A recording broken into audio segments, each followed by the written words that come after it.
Il meteo ha pestato duro a nord-est, la conferma anche dal capo della Protezione Civile Nazionale Angelo Borrelli, che ha partecipato al vertice dell'unità di crisi della Regione Veneto nella centrale operativa di Marghera. Qui la situazione è particolarmente pesante, lo è stata, speriamo che siamo sulla via della risoluzione delle problematiche, soprattutto le criticità, le preoccupazioni per i corsi d'acqua che potevano esondare, quindi stiamo andando bene e speriamo che presto possa passare questa ondata di maltempo e di piena dei fiumi veneti.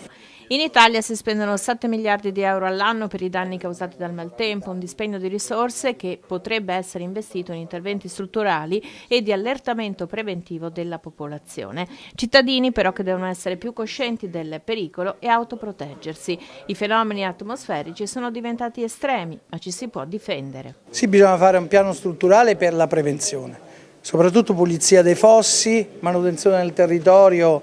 Io ho visto nel corso delle mie visite di questi giorni purtroppo una situazione diffusa, Sicilia, Calabria, Puglia, ovviamente adesso le regioni del nord.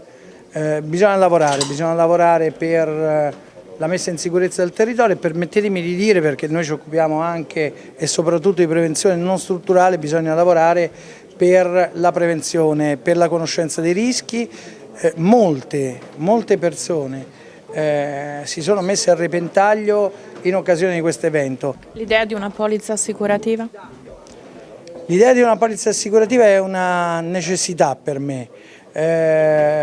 Lo Stato non può mettere in sicurezza il territorio perché spende per riparare i danni. È il cane che si morde la coda e allora dobbiamo invertire questa cosa e dobbiamo immaginare un sistema nel quale ci siano delle regole di certezza per il ristoro dei danni, tempi certi, condizioni certe, una gestione oculata e trasparente dello Stato e quindi questo libererebbe una parte di quelle risorse per l'investimento nella prevenzione.